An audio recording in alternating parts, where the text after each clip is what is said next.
Let's give our praises to the Most High, whose true name in the ancient Hebrew is Yahweh, in the name of his only begotten Son, whose true name in the ancient Hebrew is Yahweh Shai, and the Holy Spirit, which in the ancient Hebrew is the Rakak Kodash. Double honors to the elders of GMS who taught us this truth by the Holy Spirit. Honors to the brothers risking their life and freedom to push the gospel.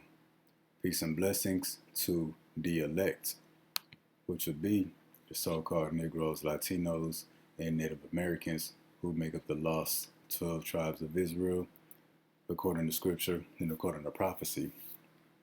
But the elect will consist of 1/3 of the Israelites who are returning back to the Most High during these last days to receive salvation, while the 2/3 of Israel who don't turn back to the Most High in time be destroyed with America. And that's all according to prophecy. We back with another lesson through the mercy of Yahweh Bahashim Yahweh Shah. The lesson is going to be titled The King Alfred Plan. Minority troops and law enforcement officers will be divided and detained. Again, the King Alfred Plan. Minority troops and officers will be divided and detained. In this lesson, we're going to dive a little bit into the King Alfred Plan, which is pretty much an emergency government and military operation in the event of a national emergency. Whether it's a terrorist attack or a race war, a civil war, people trying to make war with the government, the King Alfred Plan will be put into effect. And again, it's a joint operation between the government, the U.S. military, and law enforcement. And we're going to talk about that and link it with a recent event that's in the news, which we're going to see more of this. In that event, when we look at this title, Army vet detained by ICE demands answers. So he looks like he's from the Northern Kingdom, maybe so-called Mexican, but he got detained and threw in jail by ICE. And he's baffled, like he can't believe it. But guess what? If you were a so-called Negro, one of the Latin tribes, or a so-called Native American, and you part of Esau's military or his law enforcement, expect to get snatched up. Because see, our people think that if they join the police force, if they join the military, that if something ever happened and the police or the military came against our people think that because they're part of the military or part of the law enforcement, that they would be exempt, that the government or the police force would excuse them. But that's not the case. Matter of fact, if you're a so-called Negro, Latino, one of the Native American tribes, and you part of law enforcement or the military, they're going to snatch you up first. Once they come down on our people, you're going to be top priority for the U.S. government and the military. Again, you're going to be top priority. They're going to snatch you up off the streets first. And we're going to get into that with the King Alfred Plan on why it's going to happen that way. So again, you're not in a safe position because you work with the police. You're not in a safe position because you're part of the military. They already got it written out, they got it mapped out, and they got it figured out. That they're going to divide and detain and throw all so-called minority officers and soldiers into these detention centers. That's going to be their top priority. So expect to see more Army veterans, soldiers, and officers being detained by ICE. Expect to see more of that. And again, when they make their move, you're not going to be covered because you're part of their law enforcement or police force. You're going to be the first people they come after. So joining the police force and or the military, it's all a trap. but we're going to get more into that. So let's start with this first video. You guys are banging on my window and just surrounding my car. And they didn't care. They continued to bang. They ignored everything I said, and they broke my window and they dragged me out. George Redis, a U.S. citizen and Army veteran, recalling the details of his arrest by ICE agents during a raid in Camarillo last month. This is the thing. He's a U.S. so-called Mexican, a U.S. citizen, and a U.S. soldier. Under the King Alfred plan, so-called minorities, so-called blacks, Mexicans, they're no longer considered U.S. citizens. Under the King Alfred plan and others like it, so-called blacks and so-called Mexicans, etc., are going to be enemies of the state. They're going to be public enemy. They're going to be top priority on who the government, the military, and law enforcement is coming after. We've seen the beginning stages of it right now. So again, so-called blacks, Mexicans, 12 tribes, under the King Alfred plan, under martial law, you're no longer considered a citizen, but you're considered a threat to the American public. And they're going to treat you as a threat, and they're going to make you public enemy number one and treat you as such. Especially those of you who is in law enforcement or the armed forces. They're coming after you first. The 25-year-old was jailed in downtown L.A. without access to a phone or legal counsel. And that's how it's going to be. When they snatch you up, you as a so-called Negro or Mexican police officer or U.S. soldier, they're going to snatch you up. Nobody's going to know about it. Nobody's going to be able to save you. You're not going to have a phone. You're not going to have access to a lawyer, a judge, or a trial. Because the King Alfred plan is to be executed in the event of a national emergency. So people who were once citizens, you 12 tribes, you're no longer going to be considered citizens. Again, you're going to be considered terrorists, enemies of the state. They're going to make you public enemy, and that's that. Times reporter Jessica Garrison wrote that Redis plans on taking legal action over his detention. Jessica, thanks for being here. Tell us who George Redis is and how he ended up getting caught up in an ICE raid. Absolutely. So George Redis is a 25-year-old. He's an Army vet. He served in Iraq. He's the father of two, and he grew up in Ventura. And he had a job when he got out of the Army working as a security guard at Glass House Farms, which is a big cannabis operation in Ventura County. And he was driving to work on July 10th. He wasn't really paying attention to the news. He was ready for his daughter's birthday party the next day, and he ran right into an ICE raid, and he was detained. Well, not only detained, he was handled in a way that is sort of shocking, Jessica, in reading your story. Tell us. They didn't handle him like a U.S. citizen or a U.S. military veteran, and that's to be expected. What happened to him? Well, he was pulled out of his car. He was pepper sprayed. The window of his car was broken. He was taken to the ground, and he was arrested, even though he kept saying, "I'm an American citizen. I'm an American citizen." Did they not one time say, well, show us your papers or show us your driver's license or ask for any verification? Or was it just all systems go, we're not going to pause until we get you in jail? I don't know the exact details of everything that happened, but he was detained. Under the King Alfred plan and martial law and other government military emergency operations, your papers, status, occupation, whether you in law enforcement, your badge number, your soldier number, veterans ID, whatever's out there, it no longer matters at that point. And what happened once he was taken into police custody there? He was taken from Ventura County into downtown Los Angeles, where he was first in a cell with some other people, and then he was extremely distressed, and someone decided to put him on suicide watch, and so then he was in another cell.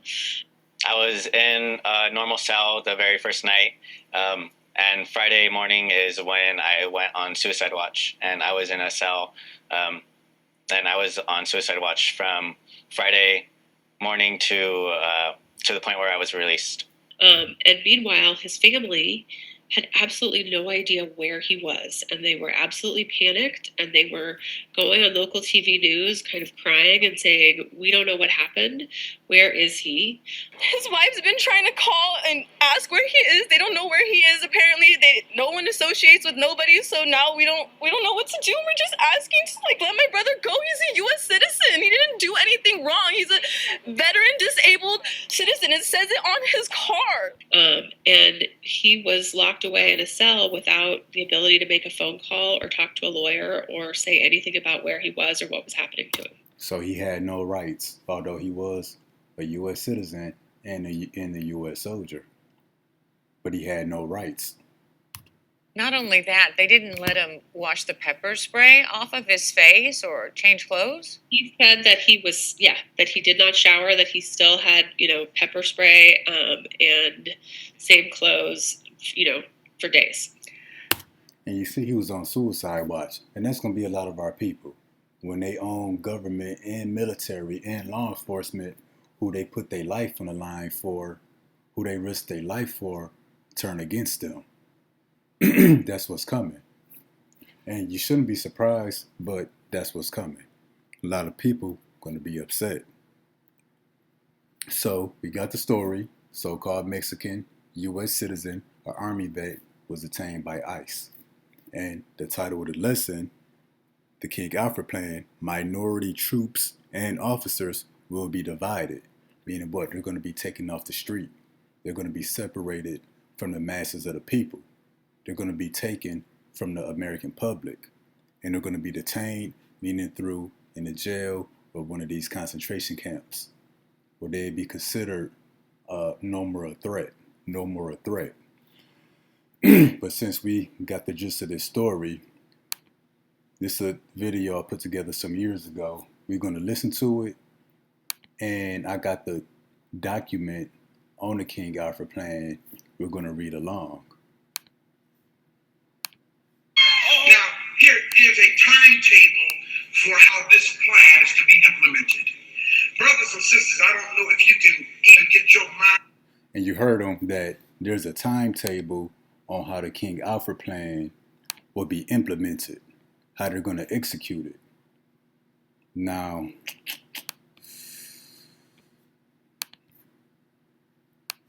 we're going to read along and we may stop it here and there. And we're going to get some extras that he's not going to read. We're going to read it. You can fathom what I'm about to tell you.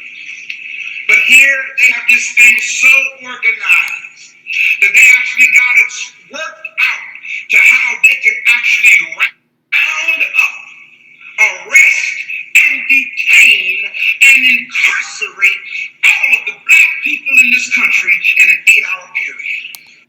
You heard that. They can arrest, detain, and incarcerate all so-called black people. That includes you Latin Americans. That includes you so-called Native Americans. That includes you. In other words, they speak in a code for the 12 tribes. They got it mapped out and written out hour by hour how they can arrest, detain, and incarcerate all of us in an 8-hour period. Now he's going to go to breaking that down just a little bit. Notice what it says. Number one, local police and minority leaders in action to head off the emergency. In other words, those hand-picked leaders by the president, first thing they do, they send them in, try to get black folk to stand down. Now don't try to go in and don't tell them you came in to stop them. Go and let them march a couple of blocks. Yeah, let them march a couple of blocks. Let them sit down on the highway for 20 minutes. But then cause them to stand down. Lead them into the paddy wagons or talk to them and say, all right, y'all, time for us to go now. 2, countdown to 8 hours begins at the moment the president determines the emergency to be national, coordinated, and it's going to last a while. 3, county police join local police. Goddamn computer playing with me. Anyways, number 2, it says countdown to 8 hours begin at the moment the president determines the emergency to be national or coordinated or of long duration. Okay, so actually let's read some of this real quick. Attorney General Preliminary Memo, Department of Defense. So this is the reasoning behind the King Alfred plan. This memo is being submitted in lieu of a full report from the Joint Chiefs of Staff. That report is now in preparation. There will be many cities where the minority will be able to put into the street a superior number of people with a desperate and dangerous will. So he pretty much saying that minorities going to flood the street with a lot more people, and they're going to be armed and dangerous and ready to go at it. He, the minorities, will be a formidable enemy, for he is bound to the continent by heritage. Who's bound to this continent by heritage? The 12 tribes. So-called blacks who was brought over here, so-called Latin Americans and Native Americans who was here first, and knows that the political asylum would not be available to him in other countries. The greatest concentration of the minority is in the Deep South, the Eastern Seaboard, Great Lakes region, and the West Coast. While the national population exceeds that of the minority by more than 10 times, we must realistically take into account the following. So these are some side notes. An estimated 40 to 50% of the white population will not, for various reasons, engage the minority during an emergency. So what this is saying, they already expecting 40 to 50% of so-called white people to not fight against us in the Civil War. They're expecting half of the white population to stand down or to be on our side. American armed forces are spread around the world. A breakout of war abroad means fewer troops at home to handle the emergency. And there's many wars abroad right now. Local law enforcement officials must contain the emergency until help arrives. The sheriffs, police departments, etc. Though it may mean fighting a superior force, meaning that local law enforcement will be outnumbered and outgunned. New York City, for example, has a 25,000 man police force, but there are about 1 million minority members in the city. So you see, Esau already got this figured out. So you can see why he wants to divide and detain minority soldiers and officers.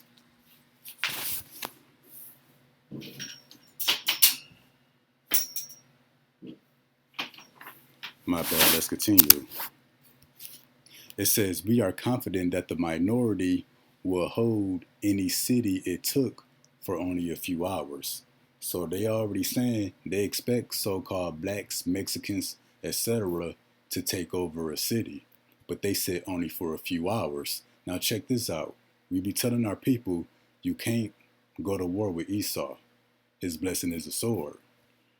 But again, we are confident that the minority will only hold any city it took for only a few hours. So-called black cities, Detroit, Chicago, Baltimore, DC. They say, so-called Negroes can only maintain that for a few hours. Check this out. The lack of weapons, facilities, logistics, all put the minority, you 12 tribes, at a final disadvantage. So Esau already know in the beginning stages of a civil war, so-called blacks, Mexicans, the 12 tribes, You may get the advantage in the beginning because we're greater in number, but Esau said what? Lack of weapons and facilities, ultimately, we're going to be at a disadvantage, and they're counting on that.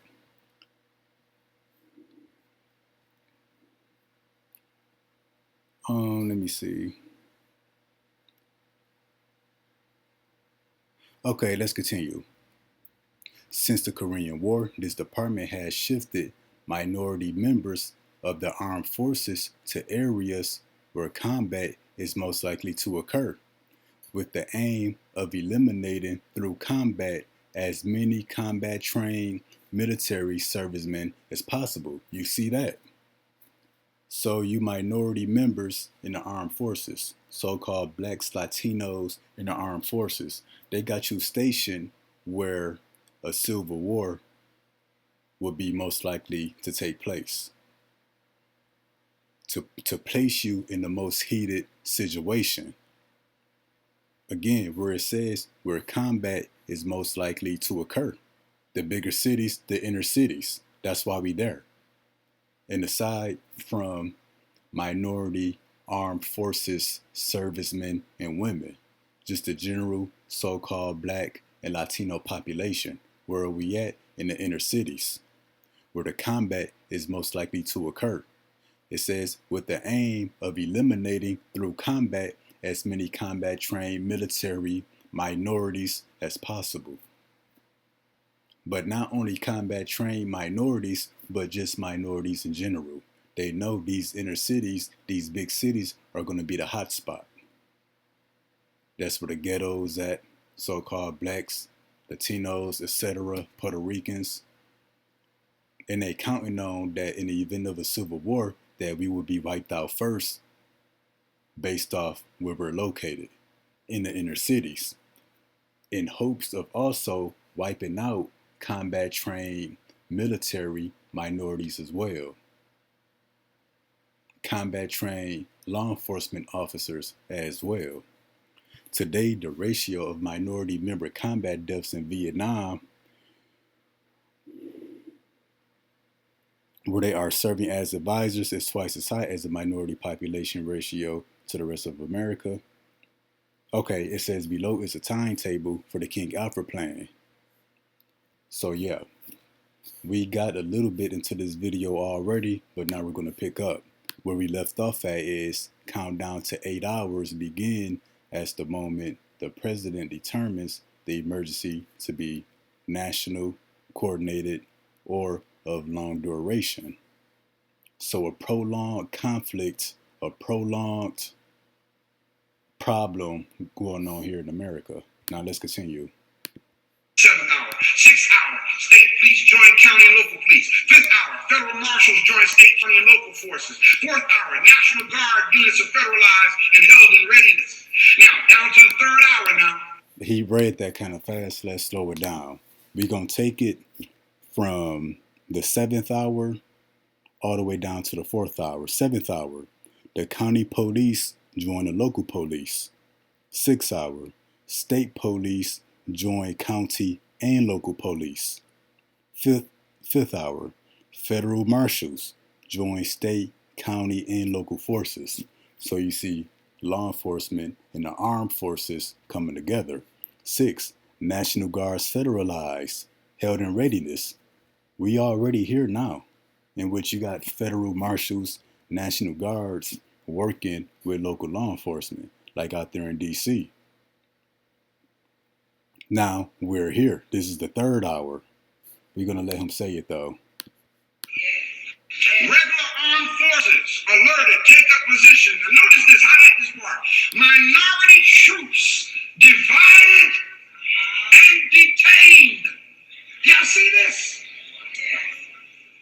In other words, yeah, you in the Army, you in the Marines, with your M16.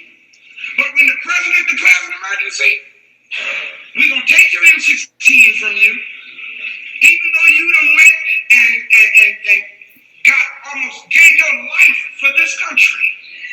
When the president declares an emergency, it's time to round up all these black folk and put them in some of these storage facilities until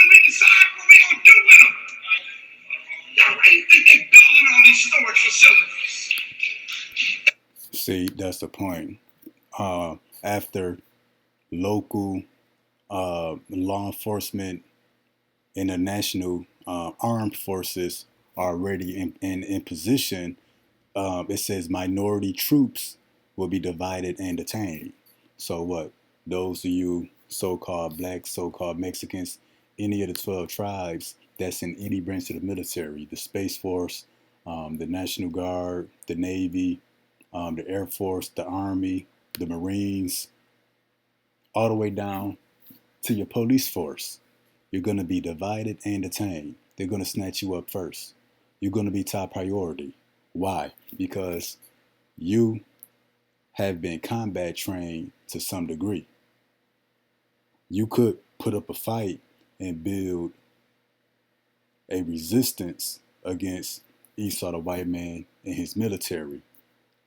So they want to get the people who got the most experience and training in the U.S. military, in the U.S. law enforcement. They want to get them off the street first, so that you can't help fight against the U.S. government,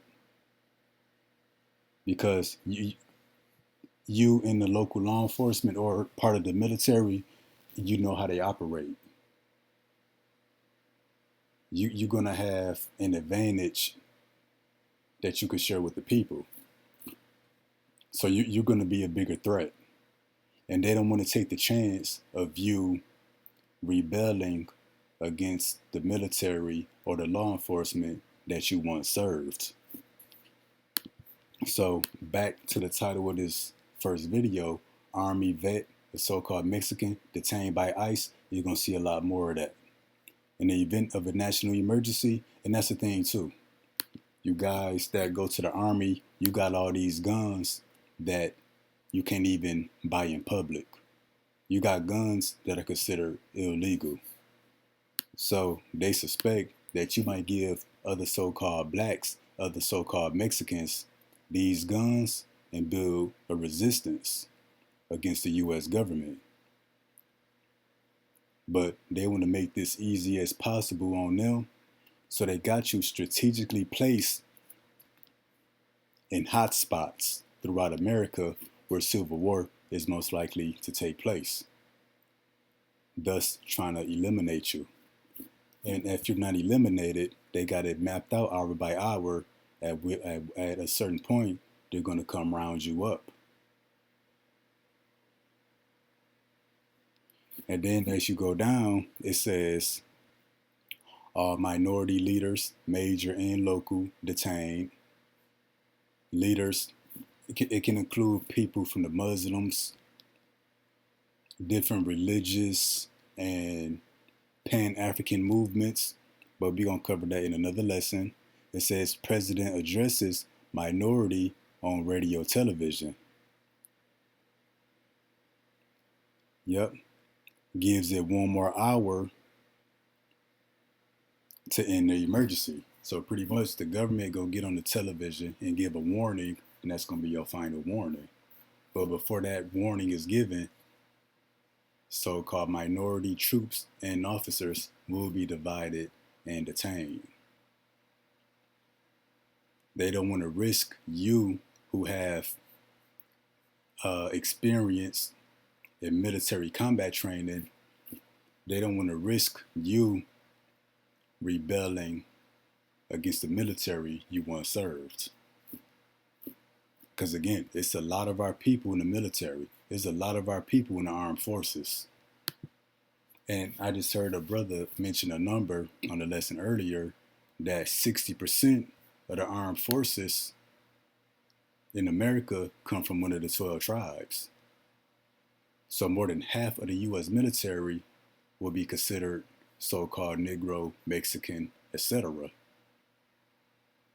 And that's not including law enforcement, police force, etc. So yeah, and you don't even have to be in the military no more. You don't gotta be working as a police officer no more. But guess what? You got the training, you got the experience, you got the knowledge. You could teach and train others. You know what they may do before they do it. You know how they operate. So even if any of this is in your background, you're going to be top priority. You're going to be snatched up first under the King Alfred plan. So that's it for this video.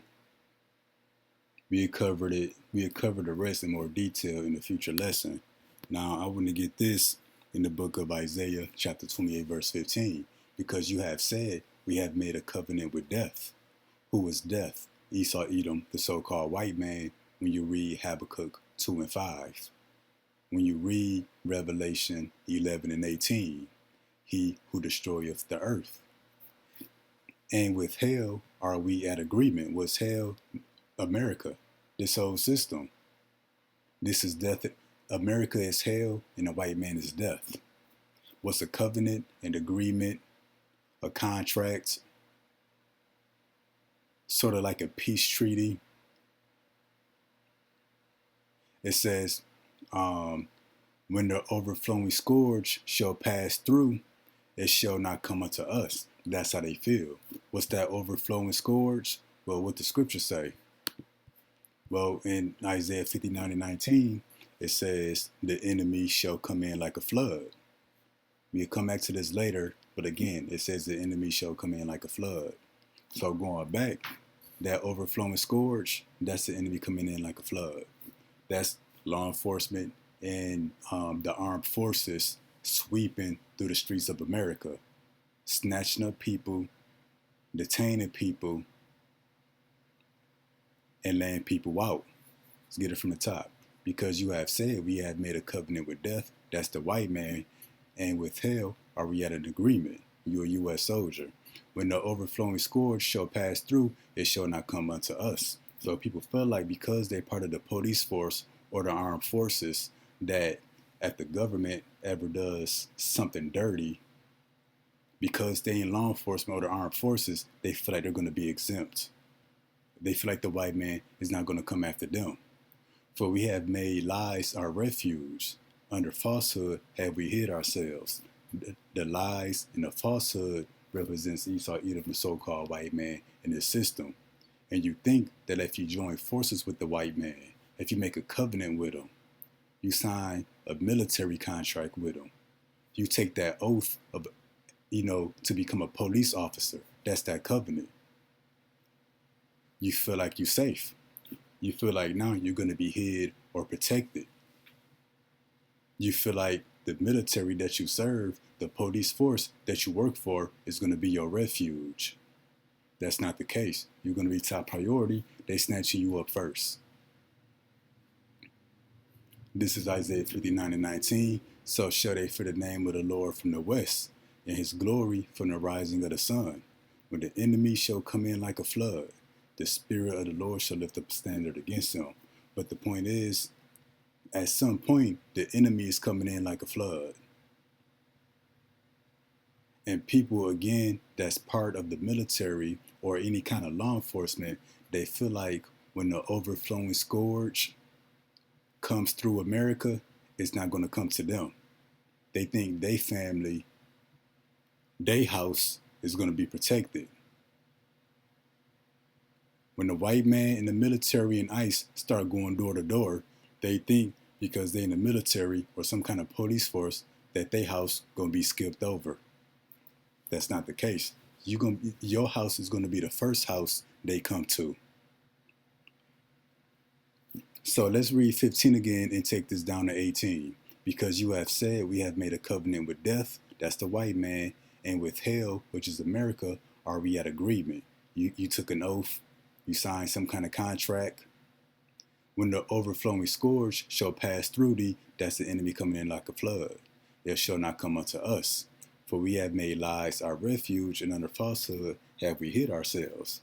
So they want to try to hide under this system.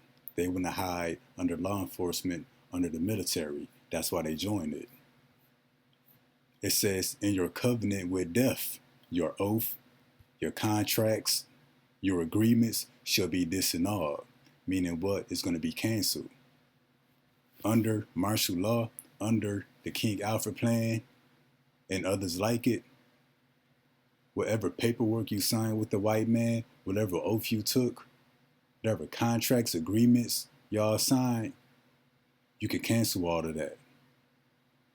And your agreement with hell shall not stand. Esau not going to honor the covenant or the contract or the agreement that he made with you. That's why the Mexican army veteran got detained by ICE. When the overflowing scourge shall pass through, the enemy coming in like a flood. It says, then you shall be trodden down by it. Because again, you as a so-called Negro, Latino, Native American soldier or law enforcement officer, you the first one they come in after. You're going to be trodden down by it. They're going to eliminate you first. Because again, you got combat training, military training, experience, expertise. You know how the law enforcement military operate. You may be able to train and build up a resistance force. You got guns that most Americans ain't got. Again, so when the overflowing scourge shall pass through, enemy coming in like a flood, you're going to be trodden down by it. Now let's read this in the NLT. Over here to the left or to the right.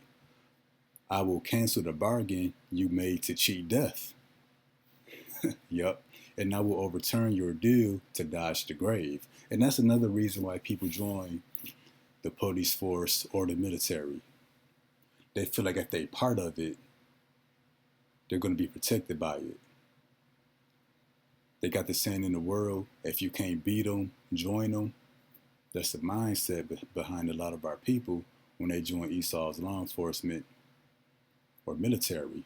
It says when the terrible enemy sweeps through, when they go through the streets of America, going door by door, lock it down the city streets, close it down the bridges, blocking the entries and exits to the city, you will be trampled into the ground. And that's what happened to this guy here. Broke the car window, snatched him out, threw him on the ground, pepper sprayed him. Except under the King Alfred plan, they're going to be a lot more aggressive and they're going to do a lot worse than what they did to this young man here. So we going to get this real quick in the book of Exodus.